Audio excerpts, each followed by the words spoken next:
Share বাজারের রাজা পর্ব ১৫ বাবার গোপন অতীত। সাইমের হাত কাঁপছে।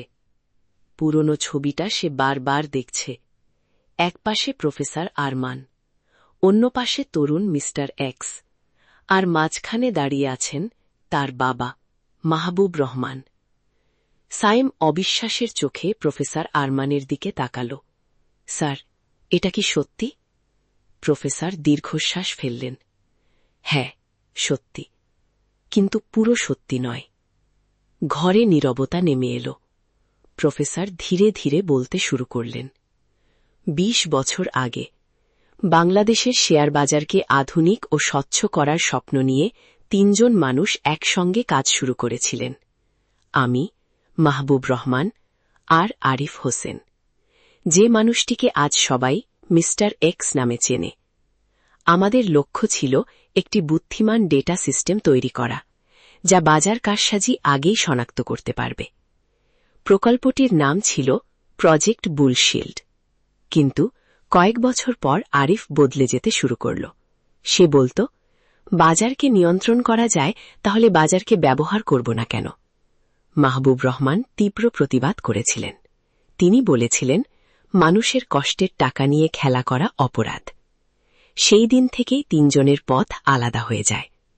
আরিফ গোপনে নিজের নেটওয়ার্ক তৈরি করল। সেই নেটওয়ার্কই পরে ব্ল্যাক বুল হয়ে ওঠে। সাইমের চোখ ভিজে উঠল। তাহলে আমার বাবা? প্রফেসর মৃদু হাসলেন। তোমার বাবা কখনো ব্ল্যাক বুলের সদস্য ছিলেন না, বরং তিনি প্রথম মানুষ যিনি ওদের বিরুদ্ধে দাঁড়িয়েছিলেন। আদনান যোগ করলেন, আর সেই কারণেই তোমার বাবাকে সরিয়ে দেওয়া হয়। সাইম স্তব্ধ হয়ে গেল। তার মনে পড়ল, ছোটবেলায় সবাই বলেছিল তার বাবা সড়ক দুর্ঘটনায় মারা গিয়েছিলেন। প্রফেসর নিচু গলায় বললেন, ওটা দুর্ঘটনা ছিল না, ওটা ছিল পরিকল্পিত হত্যা। ঘরের বাতাস যেন জমে গেল। সাইমের চোখে এবার আর ভয় নেই, শুধু প্রতিশোধ নয়, সত্য প্রকাশের আগুন। ঠিক তখনই কন্ট্রোল রুমের একটি স্ক্রিন নিজে থেকেই চালু হল। Mister X live. সে শান্ত গলায় বলল, অবশেষে তুমি সত্যটা জেনে গেলে। হ্যাঁ, আমি মাহবুবকে সরিয়ে দিয়েছিলাম, কারণ সে আমার পথে দাঁড়িয়েছিল। নীলা ক্ষোভে চিৎকার করে উঠল, তুমি মানুষ নও। মিস্টার এক্স হেসে উত্তর দিল, আমি মানুষই, শুধু আমি মানুষের লোভকে অন্যদের চেয়ে ভালো বুঝি।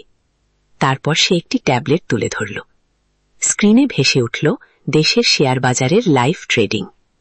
সে বলল, আগামীকাল সকাল 10টায় আমি এমন একটি অপারেশন চালাব যাতে হাজার হাজার মানুষ একদিনেই নিঃস্ব হয়ে যাবে।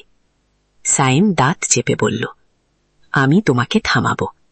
মিস্টার এক্স উত্তর দিল, তাহলে এসো, শেষ খেলাটা খেলি। কল কেটে গেল। ঘরে আবার নীরবতা। প্রফেসর আরমান ধীরে ধীরে একটি ছোট ধাতব বাক্স সাইমের হাতে তুলে দিলেন। এটা তোমার বাবার শেষ স্মৃতি। সাইম বাক্সটি খুলতেই ভেতরে পেল একটি পুরনো ইউএসবি ড্রাইভ আর একটি হাতে লেখা চিঠি। চিঠির প্রথম লাইন পড়তেই তার চোখ ভিজে গেল।